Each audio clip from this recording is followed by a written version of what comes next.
back inside the vibe that never left. Sometimes the rebel ride the treble, sometimes we bubble the bass clef. Deep breath.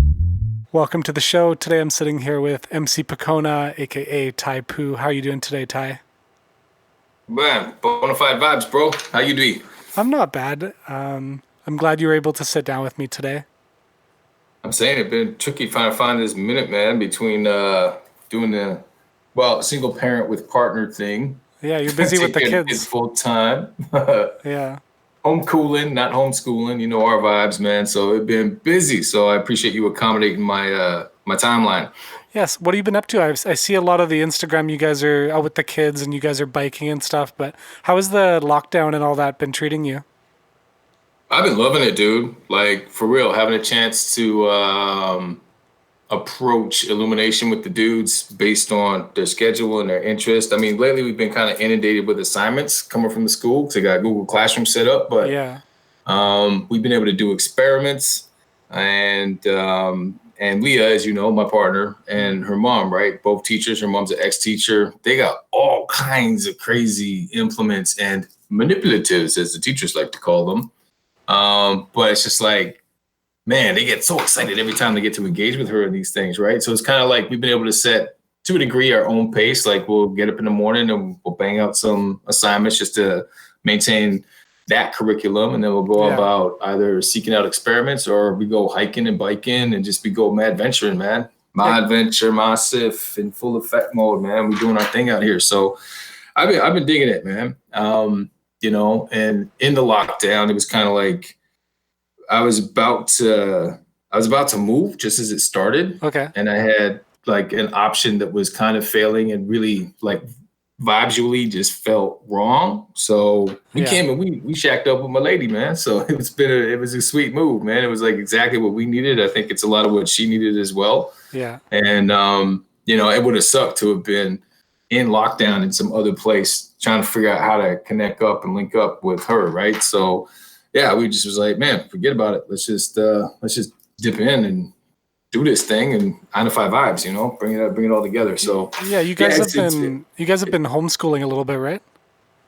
Oh yeah, every day. Yeah, lots of activities. Every day. Well, like I said, it ain't homeschooling, it's home cooling because it's how we always do, right? A lot of cats were like, you know, this is a brand new thing to them, but it's like, no, that's what I love about this environment, right? Like, there's constantly the opportunity for stimulation of some kind, and just the fact because of kind of all of our tendencies, it all becomes applied, right? We like to broaden or generalize whatever it is that they're tapping into, whatever their interest. Like the other day, man, I mean, we were doing some studies, and we started talking about tsunamis. So I was like, okay, dude, let's go check out some videos on tsunamis. And then we found these really cool, like, kids science video links where they like broke down tsunamis and how they happen and how the waves propagated, all this business. And then, and that reminded us of this. We found this ocean motion in a bottle experiment. So there's like, now we got a mission. Now we got to go get some, you know, some baby oil, some food coloring, and we got to go recycle some bottles, and we're going to, and we made them, man. So, and then we recently did another one on not a combustive, but it was a chemical reaction because it was vinegar and baking soda, putting them in a bottle together and having them inflate a balloon. Yeah. Right. So, but yeah, just being able to chase it down, right? Like if there's something that triggers their interest, bam, that becomes the focus of the conversation. We dig into it. We find a resource about it. We seek it out together. And actually, I wish I had. Oh, I do. You know what? I'm gonna run and grab it now. Okay, take your time. Go for it. Yeah. All right. So I've been working with Pucona for a lot of years. He's been my MC and one of my favorite MCs for, I don't know how long we've been working together, 10, 15 years. It's been forever. Ty's been a big part of Phantom Sound System and so many shows that we've done together over the years. Ty's always been there. He was actually one of the reasons I came back to Winnipeg in 2012 was when I was living in BC. And I was listening to some mix that I had done with Ty Poo.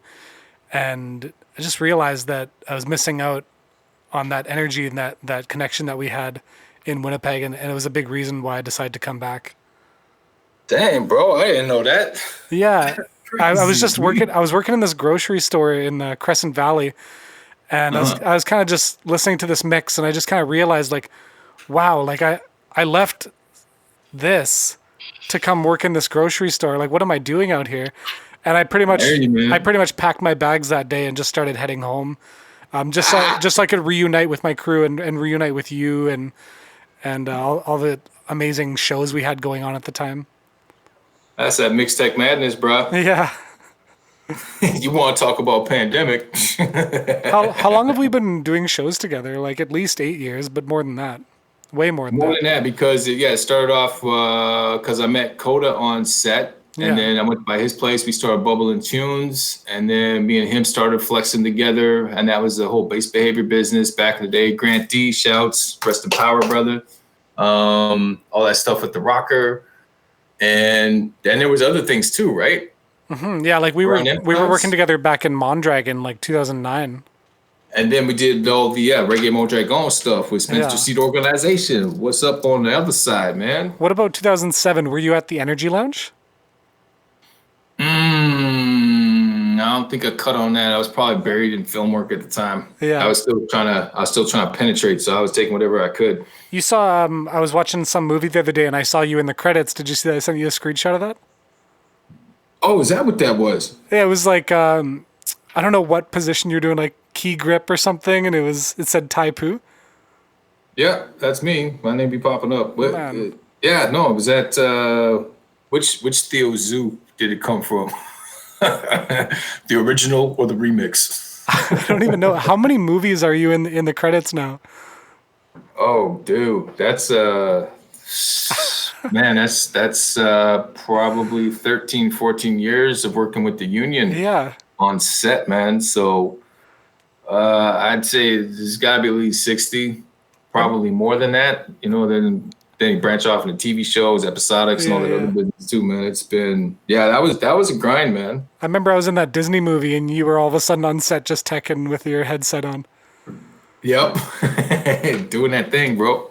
Gotta make that money. That's what I like about film, man, because it was one of those things where you can clock enough loot that you can afford to have these extended breaks. So, I could keep it on my kids, and I could, pursue my passion, right? I could do my spoken word thing. I could do my child's entertainer thing. I could do my workshops. I could do my mentoring. And it'd be like, so it'd be like, it was always funny too, because it was like anytime I had a film break coming up, it was like suddenly I had these bookings that were coming at me, like the International Writers Festival, Storytellers Festival, Fringe Festival, right? Like, man, no, the timing has always been kind of fly like that. So now it's a bit of a transition, trying to figure out exactly what's up, because film is still paused out, and I'm trying to flex. Well, I got my kids' book, right? I got an illustrator attached to that. I did an audiobook release I think it was like 8 years ago now.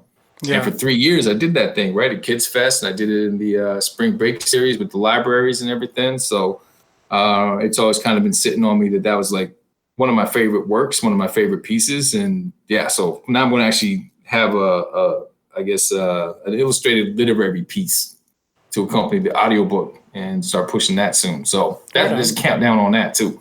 Sweet. Is there something like a link I could pull up, or that's not out yet? The new stuff ain't out. Yeah.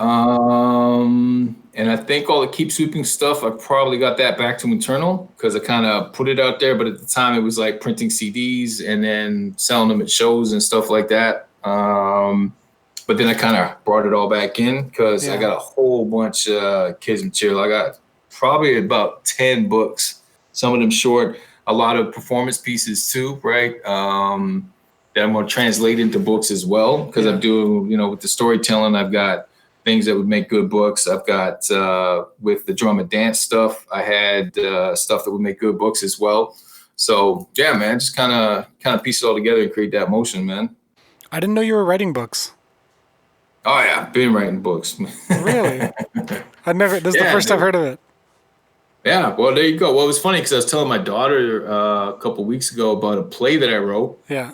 And it featured Mariachi Ghost and Cubanismo, which is one of the Latin ballroom groups in town. And as I was telling her about it, she was just like, what? You wrote a play? I was like, yeah, man. She's like, really? I was like, yeah, no. And we presented it. And it was like, I think we got like a cool day. It was like, it might even have been Remembrance Day. I think it was November 11th, 2011 or something like that. Yeah. So it was called Pond the One. Oh, And I just took one of these characters that I had developed doing spoken word with Jaguar Dance. yeah. They're attached to like a rainforest foundation, and she had done a fundraiser, and she had asked me to perform there. So I came up with this character, Brother Jay, and he, just was this janitor and working in the theater. And so I just kind of developed this whole play, and we ran it, man. It was super dope, dude. I might do it again. I've been talking with Paula Blair about using her dance company, and then maybe getting a hold of my boy Breeze and bringing out the band, because we did that Bob Marley tribute thing on Canada Day last year, right? So a lot of reggae vibes, and I've been trying to talk him into doing the Soca project. So I think in the meantime, I'll see if I can introduce him in a theatrical endeavor. You know what I mean? No doubt. You did the play live? Yeah, we did it at a gas station theater. Oh, wow. That year I had done, they did this program called Red Threads, and it was bringing a bunch of indigenous youth in from like Raven's Nest and I guess it was CFSW, and it was some other regional stuff. So it was all these Aboriginal kids that came in, and it was kind of like this mentoring thing, and it was just like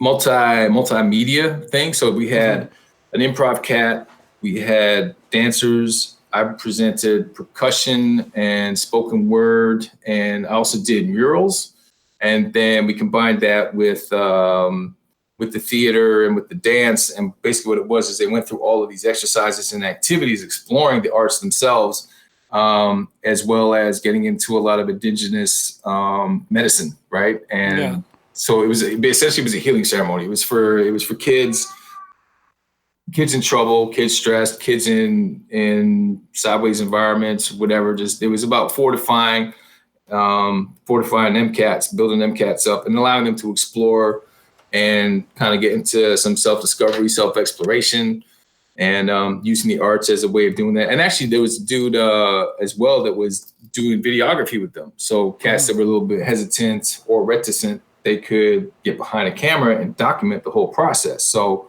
I had been doing a whole bunch of that summer. So I went up to my dude. I was like, yo, I got this concept. I got this play. I got these people lined up, like, to kind of, present it as in a theater. And I was like, can we sort something out? And he was like, yeah, man, shoot. So he gave me the space for next to nothing, and they teched it for me. And yeah, we did a live performance, man. And yeah, it was nice, dude. It was real nice. So I'm looking at bringing that one back, because I was real proud of that work too, man. It was cool, man. The concept was kind of dope. And the thing was, it was a modular concept, like a lot of my stuff is, right? So it was like I could take the play anywhere around the planet. All I have to do is find a dance company and find a band that I dig. Yeah. And the concept would be the same, and just rotate them in, rotate them out, right? So, yeah. And that band you were talking about, you were doing stuff at XQ's for a while, right?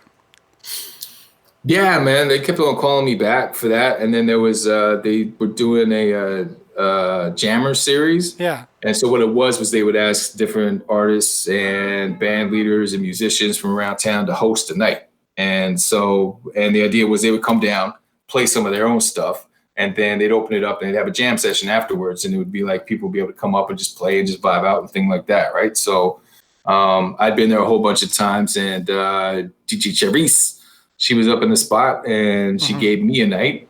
And so, I went down with some squad, and we did our little thing, and then we bubbled with them cats too. So that was nice vibes. But she's gone to Vancouver now. Okay. And I don't know what's up with them vibes. I don't know if they still running that thing. What's this one in the background we're looking at with Coda and looks like Daniel Chavez? Where is this? Yeah, that one was at the Rachel Brown Theater. It was for radio broadcast or podcast. And what happened was that Coda and I, as you know, created a whole bunch of music. And we'd always wanted to take this electronic music and perform it with a band. And then a friend of ours, J-Maz, one of our visual artists, you know J-Maz, right? If It Moves. Right. So he was working at Rachel Brown Theater. Coda had been working at Rachel Brown. And they wanted to do this podcast. They invited all these different performers and artists to come down and do a presentation for a show. And I was like, he was like, oh, we can do the band thing. And I was like, well, why don't we, maybe we can just like do it up, man, bring out some dancers and stuff. He's like, it's for radio, right? It's for podcast. It's like, whatever, dog. We can get some fly footage, right? So we went in there. We brought in the dancers. We had 3 different dancers. And then once I had them hooked on the concept, then I was like, okay, cool. Now the next thing that we need to do is I want to do some really cool lighting. So in this video in particular, there's a section where like halfway through, it goes all black light. And then the dancers are all painted in UV body paint, which you can't see until the light switches. Okay. So this is one of the songs from that. Yeah, man. Awesome. And that was actually cool. That was a cool spring off because the bass player and the kit player there, I grabbed Chavez and we hooked up with those dudes because the guitar player for a band that the kit player and the bass player were in saw the show and was like, dude, like, you got to come out. We got this thing we do every year. It's just like community festival. We always come out and play music. We always do this rock thing. We want to do a hip hop thing. You'd be the perfect dude for it. And I was like, I don't have a band, man. Like, and I don't want to rock on tracks. I don't want to come up with a CD of instrumentals and rock. I'm like, that ain't me. So I was like, you know, maybe we could just vibe out together, man. I improv like what? So we can do that thing. And dude was like, all right, cool. Then let's get together. We'll jam a little bit. And then the concept was they would do a 45-minute set of their rock pieces, and that was Cato Destroys. And then because we were Dot Massive at the time, that was me and Cisse Puede and Coda and all them other cats. Cool. We kind of created this other project called Dot Cato, because when we went to our first jam session, just to feel out some grooves and build some grooves for a 45-minute improv thing, everybody just fell in love, man. And then the funny thing was we were building, we weren't even planning on building a set list or nothing. We were just going to vibe out some music, get some feels. We ended up creating like 12 tracks. And that summer we performed at the Fringe Festival. And it was like a mid-afternoon thing. And then the promoters was like, dude, I put it out to them too. Cause I did the freestyle thing too, right? During the whole show, I had my 2 whiteboards downstage. Cats could come up and write whatever they wanted to on it during the show. And then we got to a point, I went and I grabbed the 2 boards, got some volunteers at the audience. We put them up, the band freestyled, or they just vibed out on some stuff. I freestyled and linked up all the words and everything. And we caught a real nice vibe out there that day. And you know, I was like, so what y'all think? Like, should we be back next year, but at night? And, you know, everybody was feeling the vibes. And the promoter that had put us on for that show was like, we definitely got to bring you back. Yeah. And, yeah, man. So that was, there's a lot of interesting stuff going on with all of that. But we haven't, that project, that one fizzled a bit because that's when we started doing the back and forth to Chile thing. And then it became real difficult to try to coordinate stuff. But I was just checking with Cisse Puede today. So we might get back into a little something, but I've been busy with you. We had that stuff going down with Hende and with Breeze, we got the band stuff going on. But we also recently did the International Indigenous Hip Hop Awards, which were scheduled for June this year. But obviously, because of the whole situation, it's been postponed to next year. But what we did was they created a mixtape. And T Major was the one that was going to mix the mixtape. But what they did, though, is they reached out to all these indigenous cats all around the globe to submit songs and try to get up on this album. And then Breeze got in touch with me. So they wanted me to host it because he was like, are you Aboriginal? And I was like, no, dog. No, man, I might got the look. I mean, I don't know, but like he wanted me to host it. They were going to have a video show countdown, and he wanted me to be one of the hosts. And I was like, well, I could do it, but I have to be coming from a hip hop perspective. I can't be claiming no indigenous Aboriginal business on that, man. Unless you want to claim, this planet, then I'm indigenous to this planet, so I should count for something. But if it's government money or government funding behind it, you're gonna get your ass in some trouble. You bring me on. And so he was like, all right, cool. Well, he's like, anyway, we got this mixtape we're putting together. Why don't you come down, check out some tracks? And I was like, okay. Cool. So I went down, checked vibes, and I was like, so what? I get to go on maybe like 1? Can I get on 2? He's like, whatever you want to go on, go on. So as you can see, I'm on 5 out of the 12 tracks on the album. But Sly Skeeter is there. Yeah. And this other who's the cat? Lethal C. I think he's going by Lethal C on the album. 2 Dub City cats, aside from myself on it. Each of them got a track, and then I'm on a couple of tracks. Awesome. I can't wait to hear those afterwards. Oh yeah, man. It was some tasty stuff, man. Me and Breeze just went off. And the nice thing was too, because I've been real busy with you guys messing around. Yeah. That this scene in the background right now. Yeah, the group hug. Yeah, that one was at was Slam Felipe. Finals in Winnipeg. That's how they determined the team that went to nationals that year. Okay. That is, I think, the first time a spontaneous hug break is broken out at a slam session. Wow. And I went overtime because of it.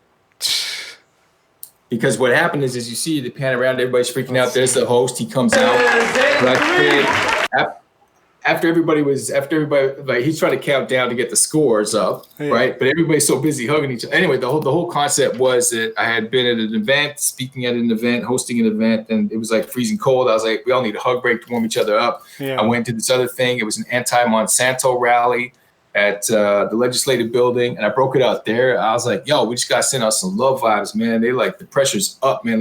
We need to have a hug break. So I turned it into a spoken word piece, and I took it there and did the piece. I was in time, but then everybody just got so caught up. I got caught up, and then I had these 2 extra lines I wanted to put, but because everybody started reacting, my time would have been good, but I had to drop the last 2 lines. And so I was over, I got penalized, and I ended up as an alternate on that team that year as opposed to a bona fide member.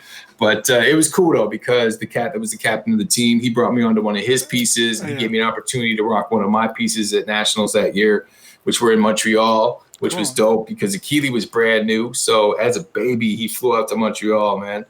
And but yeah, so anyway, that's what's going on in the background image there. But so Breeze and I, we got up in the lab, and like I'm saying, because it was so hardcore with this mixed text flex, I had all kinds of different styles flowing out of me, man. So each of the tracks totally different. And then on top of that, they gave me a big up. They let me do just a little quick snippet of a spoken word piece. So I think it's about a minute long track up in the middle of that they let me feature on. So. Which was kind of huge. So yeah, that thing's out there now running. So, and then Joe Nice, he and I have a couple of pieces out, and one of our last ones got remixed by 5 different other DJs. So I think all those mixes are available up like on Bandcamp, and I have to double check for all the links and all of that business. But you know, it's been nice being kind of busy, or at least being able to crack some of that stuff. And that was all pre shut down from the pandemic. Because since they did that to us, it's really just been about fam, right? Like me, the boys, and my lady just getting inside the vibes and building that. And even when people was all, I mean, and you know me, I'm on the Corona chat thing, and at the same time, I know these people that are exactly entirely juxtaposed to that, right? So it's these 2 extremes. People that are like freaking out because you're not locked up in your house, and then both sides kind of like, and then other people that are like, no, man, since the 201 conference back in November, and even before that, and then Bill Gates and him just assaulting Africa, our cable line right now with all his sideways business, and then another friend of mine that's real deep on his research, talking about the experiments that have been done and how the thing can't live in sunlight. They can only last this long in this environment, this long in this environment, if it's a sealed environment. But as soon as you expose it to light or expose it to a different temperature or whatever, so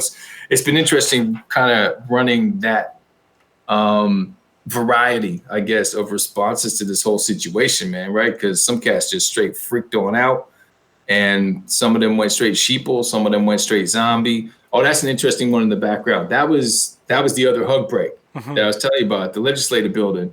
Because we got there late for the Monsanto rally. These were the cats that were left over. All the media had gone. And I was like, where the hell? Where's the media? Like, they just wanted to cover the parade, like the march. That was it. Everybody's here. And they're all sitting there. I was like, I think we just need to talk about this some more. So I went and I picked out everybody's placard and everybody's sign and had them explain why they had it. So that's what's going on right there. She's explaining what her sign's all about and what it means. And it was even interesting for information gathering because everybody had a different perspective on what their issue or difficulty with Monsanto was, right? Yeah.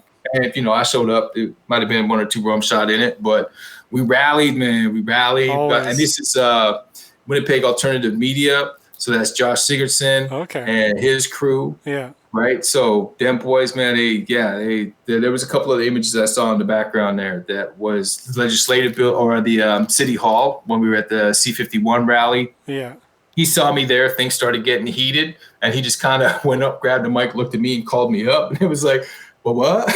He's like, we just need to hear from Brother Tai Poo right now. So went up and spoke and just kind of synergized the vibe, right? Because everybody had, again, you might have people coming together on a cause, but everybody's background and reason for approaching that cause is different. So there's still a huge potential for conflict, even though you got a group of possibly like-minded individuals, you know what I mean? So Yeah.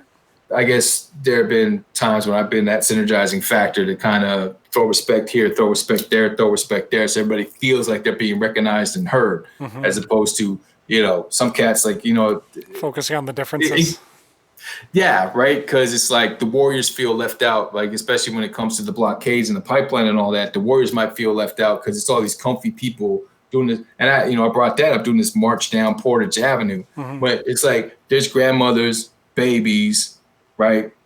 Young kids, youth, men out there trying to protect their land from this incursion. And we are very comfortably walking down this street right now with police escort and everything. These cats are out on their homeland, in their own territory. They are guardians of that. They got guardianship of that space, man. And they're trying to stand up, and cameras ain't looking, their people's is dying, or they're being attacked, or they're being assaulted, or everything's going down, right? So, when you get into this situation, sometimes cats are a little bit more polite or accommodating or not even tapped in. They're there because maybe they've been convinced that it's a good thing to be at because it makes you look socially conscious or whatever. And then you bump into the people that are actually out there willing to die for this thing, right? To protect us. You know what I'm saying? So yeah, being able to try to kind of bridge the gap and bring all that energy together, kind of, there was a lot of that going on at that time too, man. Cause I was definitely stepping out a lot and ended up speaking at a whole lot of them rallies and thing. And then it started getting a little bit sideways because some cats just go up in there. They ain't trying to raise awareness. They're just trying to raise a ruckus. You know what I'm saying? And I didn't want to take my babies anywhere near nothing like that. No doubt. So I was like, forget that business. I was by there a couple of days ago. I noticed some people were camping out in the legislative grounds there. There's a whole bunch of tents. I haven't seen that since a few years ago when they were occupying across the street. Yeah. Yeah. When they had the whole town set up over there, man. Yeah. Yeah. So when are we going to work on this soca track for Beth? Well, because I know you use Reason, don't you? Oh, dude, well, that was the whole thing, right? I had one laptop die. Oh, okay. Got a new laptop. You hooked me up a Reaper. Yeah. I haven't had a minute to sit down and actually penetrate that thing, man. Okay. Like, check this though, right? Like, typically, right? It's like I'm in a custodial split, but I had crept up from 50% time to 70% time. Then COVID struck. Oh yeah. And I've been 100% since then. Exactly. Yeah. So I have, that's it. That's my focus, man. Yeah, you get less time to produce. Dude, I'm sitting on a track right now. I'm sitting on a dance piece right now. I'm supposed to be writing for both of them. And the dance piece, that's with Paula Blair, right? Because she's got a show coming that she's going to run. That sounds super dope. Because I did a little something with her last year. Because she did I guess it was a placement thing they do with Winnipeg Contemporary Dancers, where dancers go out and they actually get with a company and they do a performance with that company, just kind of to introduce them to how the whole thing actually flows, how the business work, and how all that thing goes down. And so she had me come down and join up with these dancers, and I did 3 spoken word pieces with her crew of fourth year dance students, right? Yeah. And we've always had a big vibe, like through the Afro dance. I've been involved with them cats for a long time, coming in now and then and performing with them. And, I started DJing their rap parties and stuff like that. And which is cool because that actually led me to a gig where I got to DJ for the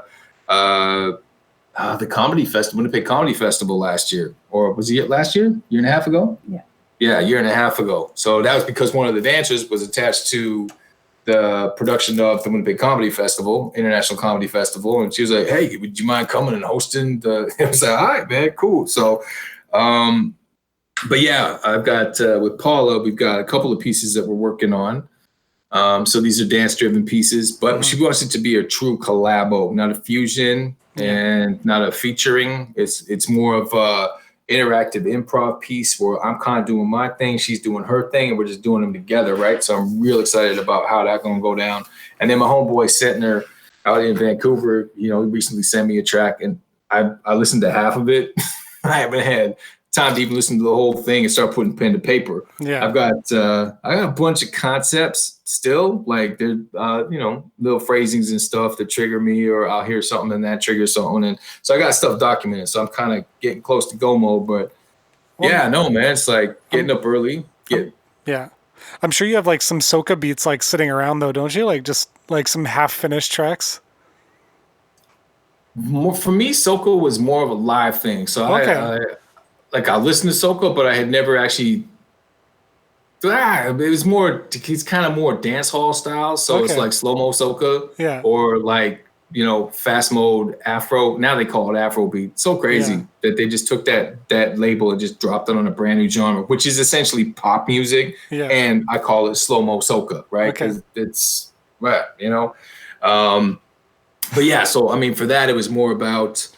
I mean, me and Tertullian, right? We sat down. Oh, sorry. Parts project. Yeah. I did an interview with him for episode 2. Yeah, he came over to my pad, man, and he had a bunch of his toys there. He just started running stuff, and he was like, "Okay, I want to do something. I don't remember want that. It to be electronic." Yeah, he didn't want it to be an electronic version of soca. He wanted it to be soca. So I played a bunch of different soca tunes. He started making things. I was like, no. You got to flex like this, flow like that. You got, boom, boom, boom, boom, boom, boom. So we had some really cool ideas, but we haven't had a chance to, collaborate further and kind of dig on that. But I'm ready to go, man. Ready to go. My drum is always ready to go on soca beats, man. Yeah. Like, See, my babies are here and they're so quiet. Yeah, they're being so good. I thought you were like making soca beats on Reason. What were you doing on Reason? On Reason, it was kind of it would have been world hip hop. Okay. Right, because it would have been just building like strange ass beats that I do, and then I sometimes record drums. I had one track where I actually played bass on it because I got a bass. Nice. Planning on teaching myself how to play bass. Yeah. Never did, but that didn't stop me from recording a song playing bass. Came with this kind of funky little groove, man. And that was an album actually I produced with Graham Sath. I was in there with Tube Screamer, and we were engineering a 5-song EP for me. Yeah. And Graham was in the studio at the same. This is when Media Hub was at 72 Princess. Yeah. And Graham was in there, and he was doing the same thing, engineering a 5-song EP. And we kept on meeting up in the lab, and I'd be like hearing his stuff. I'd be like, "Oh, guy, y'all gotta let me get a piece of that." And hearing my stuff, I'd be like, "Oh, you gotta let me get on that." So that's where Einity Duality came from. Yeah. Which is still on Bandcamp. But that was the merging of 3 of us, and it was like me flexing on him flexing on mine. And we just turned it into one album. And it's got, there's some serious tunes on there, man. But that was a great collaborative space. Yeah, that was a sweet space, man. Hub, and Breeze actually took that spot over for a quick second, too, which was kind of crazy. I bumped into him one time real random, and he was like, "Yeah, no, we're trying to turn it into a, Yeah. But he's been very heavy with I Am Entertainment and very heavy with his because he provides PAs and stuff like that. So he runs the bands, he runs the music, he's out there as a performer all the freaking time, and then on top of that, he does the technical side of things. And at the exhibition grounds, he'll be setting up sound systems, his sound system. He's got his own sound system, so he rents out a sound system, sets it up, runs parties, DJs for the parties, and all that business as well, right? So dude's like all over the business, man. Mm-hmm. And that was in the Old Fellows Hall too, right? Oddfellows Hall. Yeah. Blessings. Evan keeps coming up because on one of the podcasts we mentioned going to Belize, and then Evan, who's in Belize, who I had mentioned in the podcast, he commented and reviewed the podcast, and then now we're talking about Oddfellows Hall again. That's where that all started. Was Evan and Lainey were in there. Oh, okay, cool. So shout out to Evan each and every time. Yeah, man, for real though. You ever been to Belize? Mm-mm. No, you just been to Chile. Where else in South America you been? Central America? No, just there. Yeah. Yeah, and it was funny too because we were so busy with what we were doing, like in terms of bioarchitecture, permaculture, and everything like that. We spent a lot of time in the country. Yeah. Didn't even have a vehicle, right? Like, some cats went down there last or 2 years ago, and had vehicles. So they got to, we hit it way different. We went like, local. Yeah. Like down there battling Los Perros Melos and, some crazy dogs down by the property. But I did. I mean, when we went, though, last time we went, I rented a property. We lived up in there. Cisse Puede came down, right? Chavez came down. Nice. Emily McDougal came down. And there was a couple other cats that they knew and stuff, right? So it was, it was a pretty cool vibe, man, when we were there. Did you do any ceremonies down there? Always. Life is a ceremony, bro. I wake up and I'm ceremony, man. Yeah, I know it was nice though too, because I was in this nice valley. Yeah. I just go over my drums and we just chat. And then Shambe went down with us last time, my daughter. Yeah. And there was an equestrian place just like a mountain and a half over. Yeah. And we went and we found it, and so we got her like horseback riding lessons. But then there was one time they were like, they started putting things together. Like, wait a second, are you the dude that's been drumming? Because we've been hearing your drums, man. Thunder in the valley, bro. No doubt.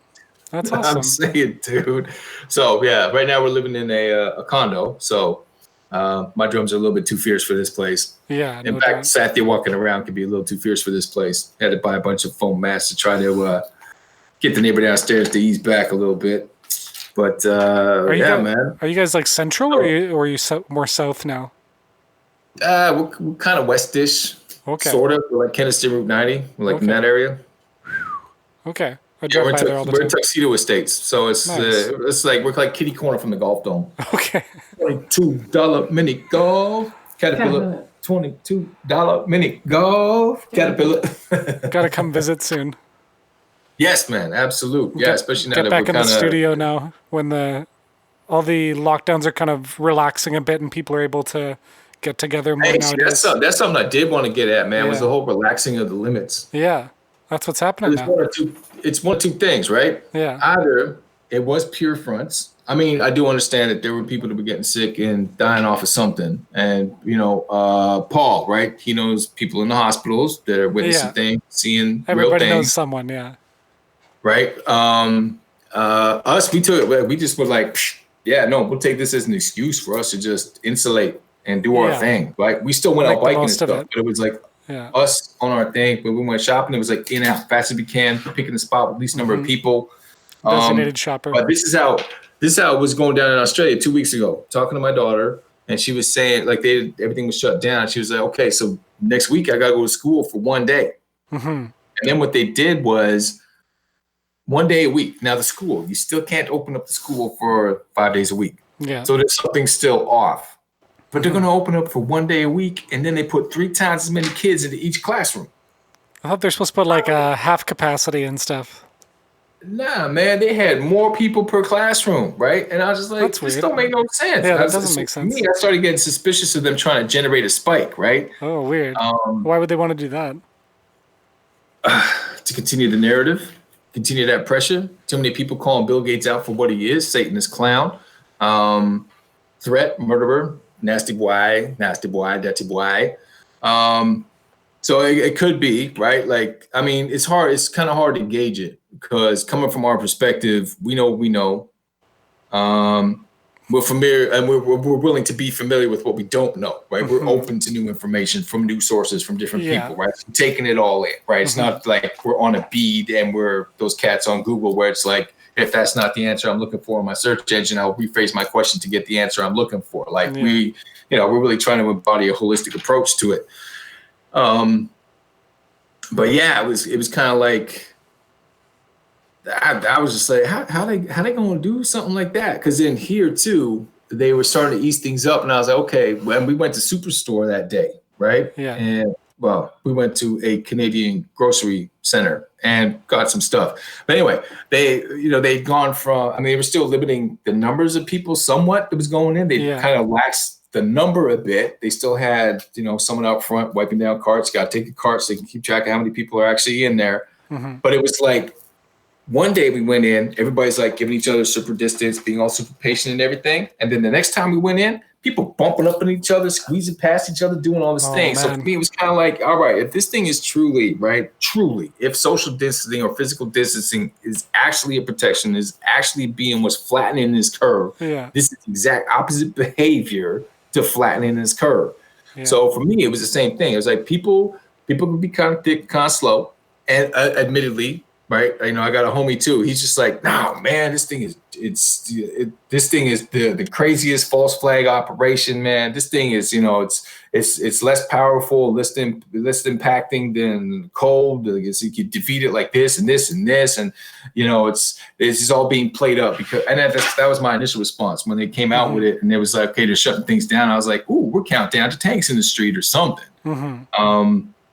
But it was kind of like, for me, this is the fact that the way the population reacted is the way you would expect them to react. You get everybody cooped up, lock them down for a little bit of time, and then you go, oh, I think it's getting better. Let everybody go out and do all the dumb stuff that they were doing or would want to. Oh, my hand just did the same thing as the video in the background. That's crazy. I guess I talk like that. Yeah. But for me, it was kind of like, okay, so they squeeze everybody up for a little minute, and then what they do is they let them go out, generate a spike so that they can then say, all right, we were wrong. We're not clear of this thing. We have to be even more strict. We have to adhere to a more draconian policy. We got to be even more careful. And at the next lockdown, it's not going to be like the last lockdown. It's going to be more strict, right? And they got these. In terms of sorry to cut you off, but in terms of the compartmentalization of the information, at what point in the pyramid are people in on the scam, and at what point are they? Because when we're saying, oh, they want to open up the schools and cram extra kids in there so they can continue the narrative, that implies that the teachers are in on it, right? So no. How high up does that lie go, right? Yeah, no, it's further up than that, because what do you guys got? Automatons, right? Wandering around. You got deadhead folk wandering around. So they're just following instructions, essentially. You're saying they do what they do. The orders are coming from up higher. You got it. You tell somebody it's safe, they're going to say, I was told it was safe. It's safe. Yeah.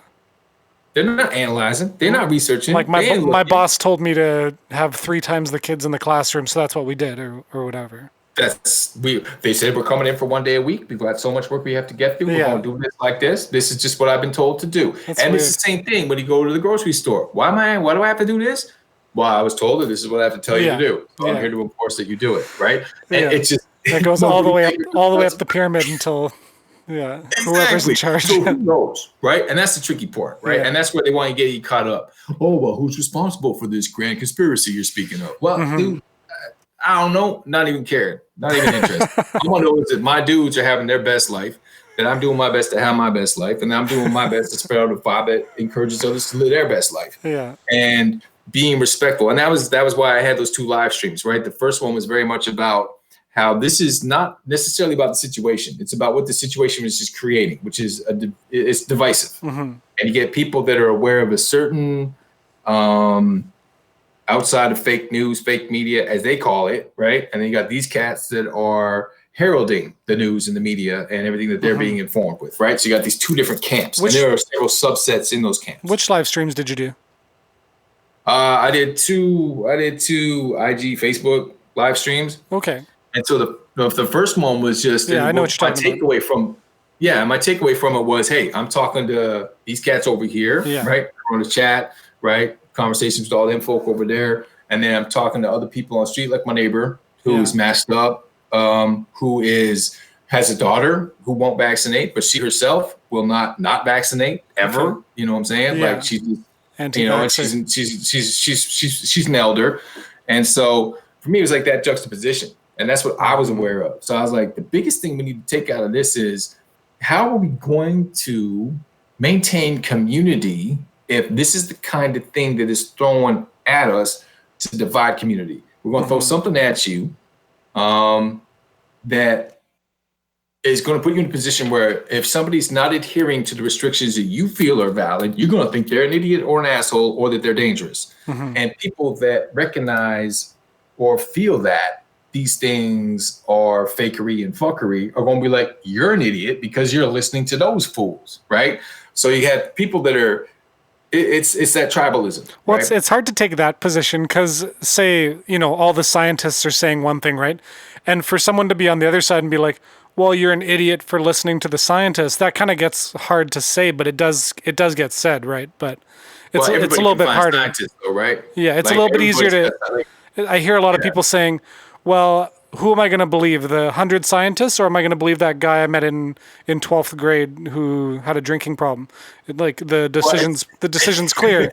I'm just going to stick with the scientists and the experts because, that's the obvious decision. That's the right? problem. That's the problem. Even with scientists and experts, two Yeah. camps, minimum of two camps, right? And then it's the scientists that were out debunking COVID, talking their shit, and then they got sent and took down. Yeah, right? And the scientists aren't a homogenous whole. Yeah, there is differing opinions in the scientific community. Right. Yeah. And then you got Joe Rogan, right? Joe Rogan moved off of YouTube, man. Like he's like done. What do you mean?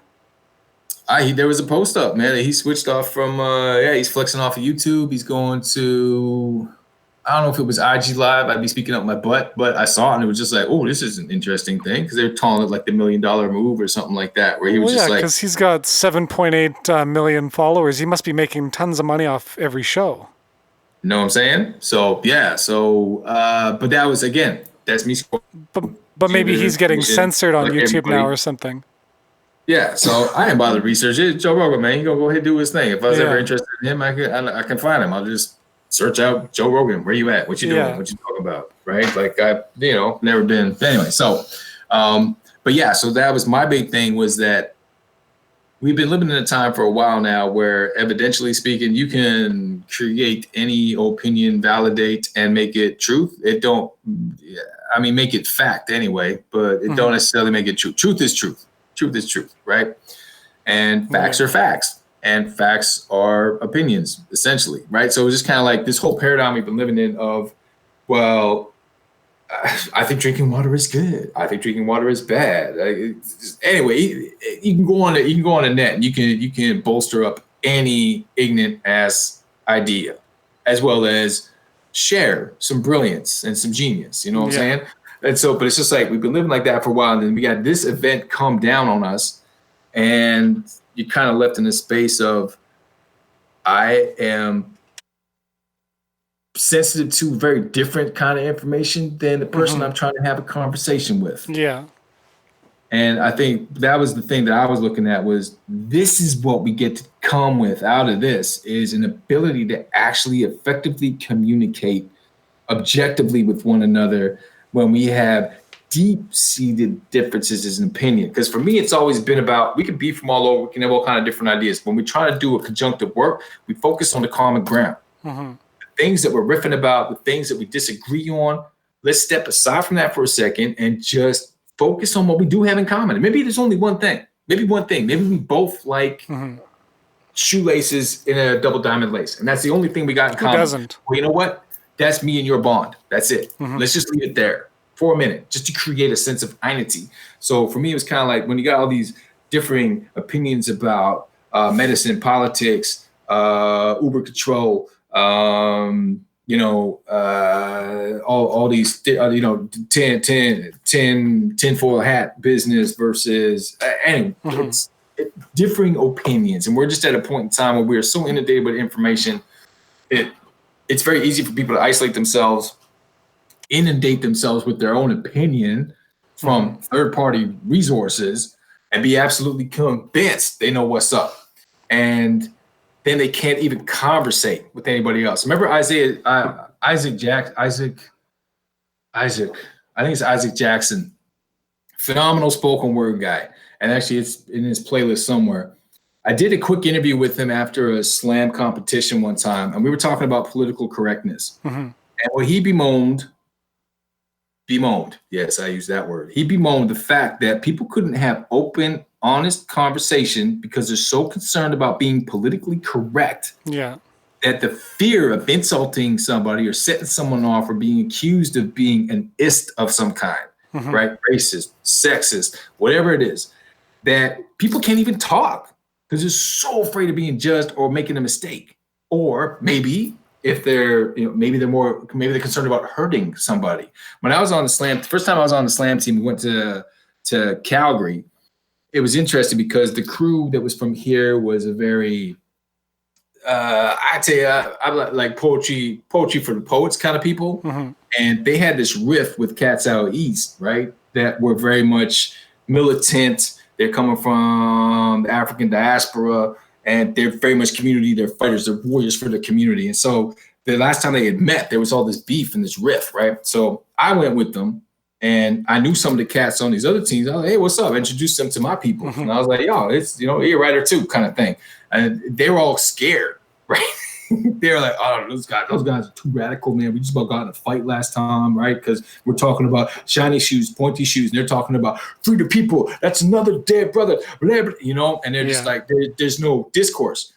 After they got introduced to stuff, what happened was one of the most hardcore on this side and one of the most comedic on this side sat down, and they had a conversation about how it is they felt limited as an artist because if they stepped out of their lane, people couldn't accept what they were saying. Yeah. So all these hardcore, politically active, conscious people felt like they couldn't explore their own art because if they weren't doing politically active, conscious work, people weren't going to accept them or listen to them. Yeah. Right. And then these cats on this side were like, well, I like having fun with words and I like to do all these really interesting things with them. But if I go and actually want to speak about something, I'm going to scare people and I'm going to lose my listenership.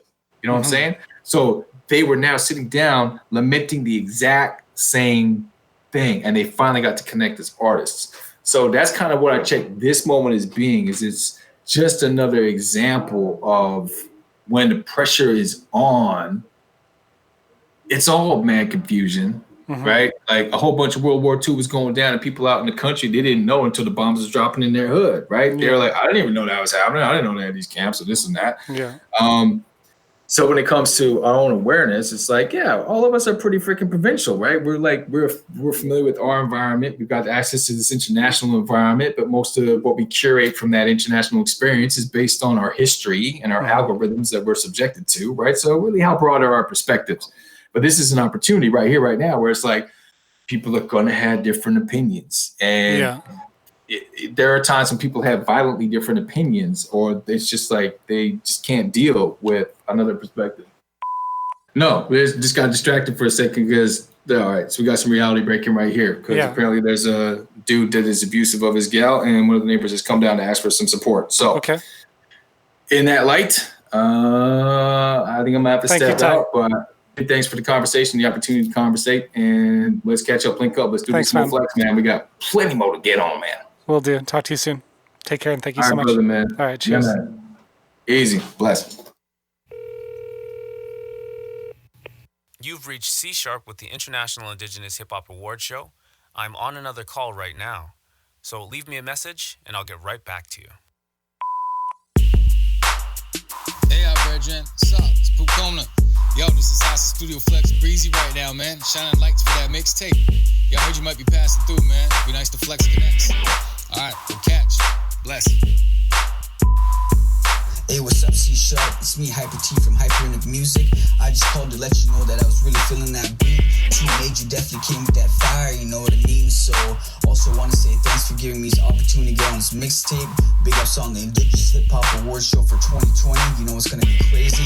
I'm just honored to be a part of this, you know what I mean? So, let's do this. Whoa. Hey yo, what's good, C#? You already know, man. It's your boy Sly Ski, the MC out of Peg City, aka the voice of the North. Let me know we about to drop this hip-hop mixtape, yo. We gotta do this, man. We sitting on some heat right now. Fire. Man, let me know, man. We ready to take over the world with this indigenous hip-hop. Word. Sharpie, yo, it's Breeze. Yo, where you at, man? Listen, Isla's sitting in the chair right now. Cameras are good to go. We're ready to shoot this Indigenous Top 10 Countdown show. We need you down here, dude. Where you at? Pick up, my G. Hey, yo, Sharp, what's good? This is our son. Heard that mixtape's almost done. Can't wait to hear it. Tell T Major I said big up on the beat. Came together like a science project on that joint. Yeah. Indigenous Hip Hop Music Awards, man, 2020. People are feeling the vibe. See y'all soon. One love. Hey, C#, it's your boys Mike and Bone, and we got a hot new track with Breeze on the beats for that Indigenous Hip Hop Awards mixtape, Volume 1. Go check it out. Stay blessed. Yo, C#, this is your girl, Indigenous Barbie, out here on the West Coast. Just wanna shout out BMO the plug on the beat for the mixtape. Yo, it's straight fire. Get back at me, bet. What's up, King? It's Bugger Malone calling you about that indigenous hip-hop mixtape, brother. 2020 is going down. Can't wait to hear Brand Me Up, BMO. Gotta give you love for that beat, brother. Bugger Malone, getting at you, bro. Get back to me.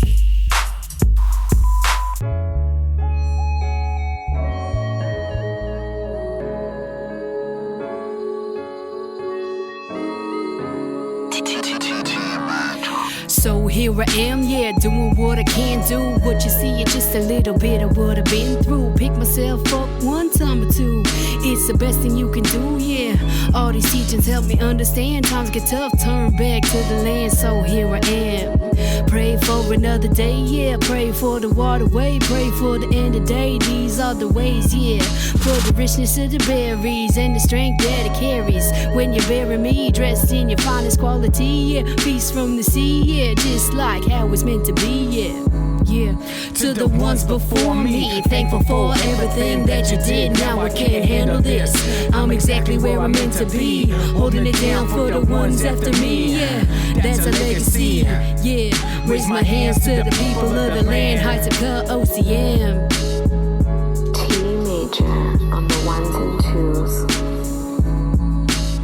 I come from the west of the west where the sun sets. When it breaks, let it shine upon my chest so I can do my and get on with the rest of my day. Like I say, I ain't here to play, I came to slay. Make a better way for my next of kin, yeah. Lay it down so they can feel it deep within, yeah. Feel that, never hide their true feelings on how they're dealing with whatever it is, yeah. Turn to our culture and it will uplift, yeah. That's a gift, no more drifting away, cause we're here to stay for the end of days. No surprise, we'll be here till the last sunrise. Yeah, to the ones before me, thankful for everything that you did. Now I can't handle this. I'm exactly where I'm meant to be, holding it down for the ones after me. Yeah, that's a legacy. Yeah, raise my hands to the people of the land, heights of OCM. Pucona, that bona fide vibe, let's ride. Y'all see, passion can bring us into a proximity that lets us test where the limits be to verify the vicinity of our own infinity. Getting range and then exchanging, hey, yeah, it getting strange, man. Finally, you sit down, deciphering some scroll. Ain't trying to be alarmist, but all this writing on the wall. I'm pop optimistic, we gonna survive withdrawal as we race towards the switch up before we hit the downfall. Brain matter on gray water, panels on minds, not power lines. Plant seeds where we want to push forward. Why rewind? Find ways to refine instead of just ways to remind. Regain autonomy from the numb and blind to the unnecessary grind. Testify to being less calcified, crucified, no more down to run and hide. That the rhythm that we ride, the info that the vibe supplied. Suppression only works when them divide the worldwide tribe. Yeah, to the ones before me, thankful for everything that you did. Now I can't handle this. I'm exactly where I'm meant to be, holding it down for the ones after me. Yeah, that's a legacy. Yeah, raise my hands to the people of the land, heights of OCM.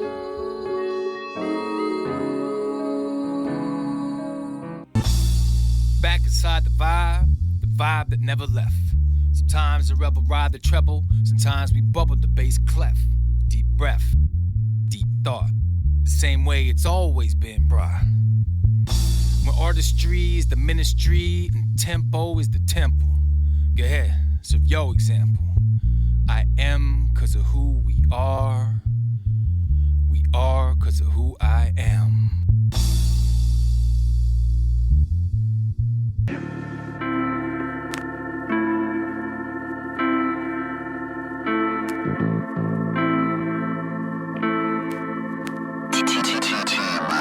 Things that bother me, they got me shook.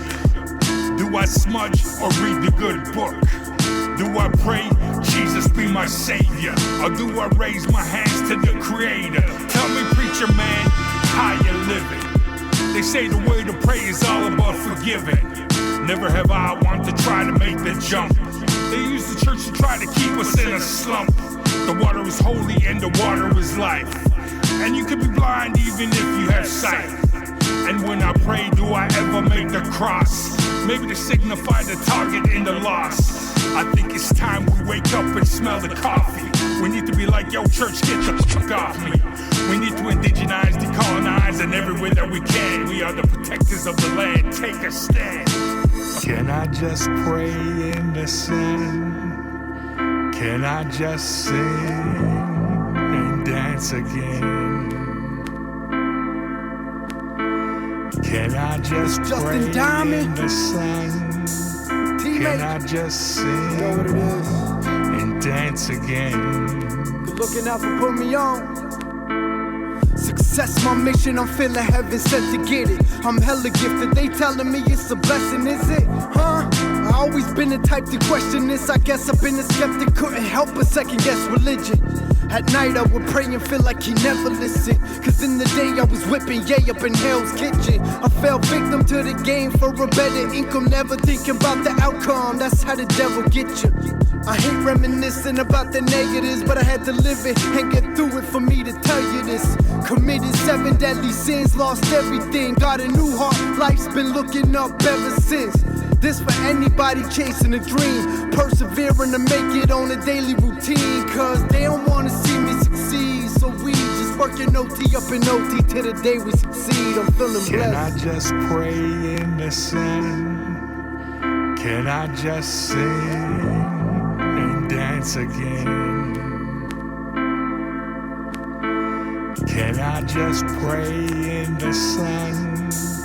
Can I just sing and dance again? Blessed be the recipe. Hey yo, we getting like that. So riddle me this, too many in a meddling mix on some kind of riddling fix and adrenaline tricks. Serving and banging on dicks, serving the status to flips. Statistics revealing the sadistness, the way that it rips, the status to trips. Where the lunar and solar eclipse. We are warriors and real the shamanistic. The ital, the vital, the natural mystic. To connect holistic, integral with this. We ground, pound, and pound drums and raising the fists. Resound profound vibes, found the infinite bliss. It gotta check out the data, how it is. We wanted to get physical and metaphysically fit. That's why we vibing like this, inviting the grown and the kids to get up and handle their biz wherever there is. This is power for the powerful people. Saying, won't step back, gonna step up. We fed up with the setup, looking back and looking up. Shango libation in my cup.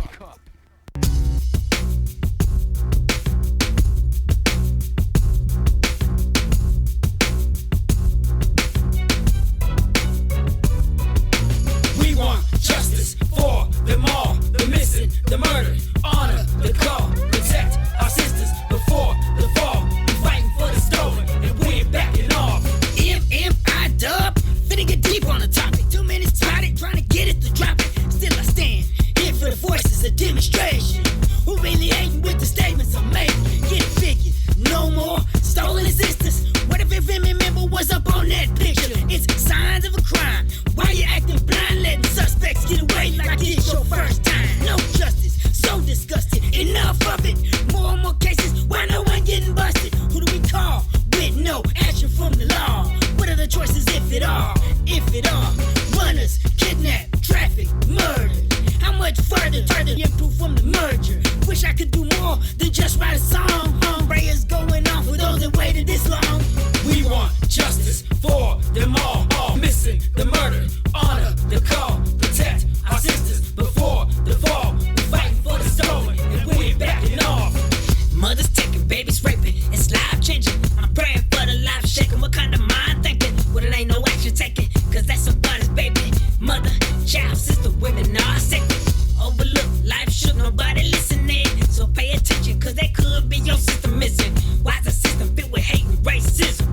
We all one nation, creation needs some unification. I'm bouncing for the thousands, we stand together shouting. So take action for what happens in your houses. And when you're in your home, you're gonna feel alone. And find out why a native rapper wrote the song. For the missing, the murder, indigenous 500 years, and y'all still ain't hearing us. Murder's off the hook, why ain't nobody look? Treat it like your family members took. We want justice for them all missing, the murder, honor, the call, protect our sisters before the fall. We fighting for the stolen, and we ain't backing off. Put your fists in the air, say we ain't backing off. Fists in the air, now we ain't backing off.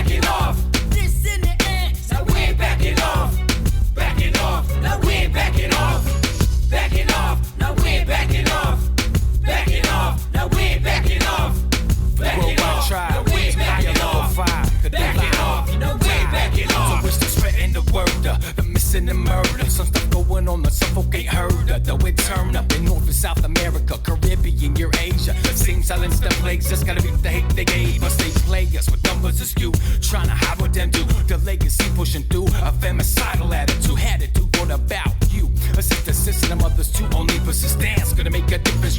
Beating and stolen, some creeping and crawling. Category to fall and demand that we calling for action in this. Femicide, genocide,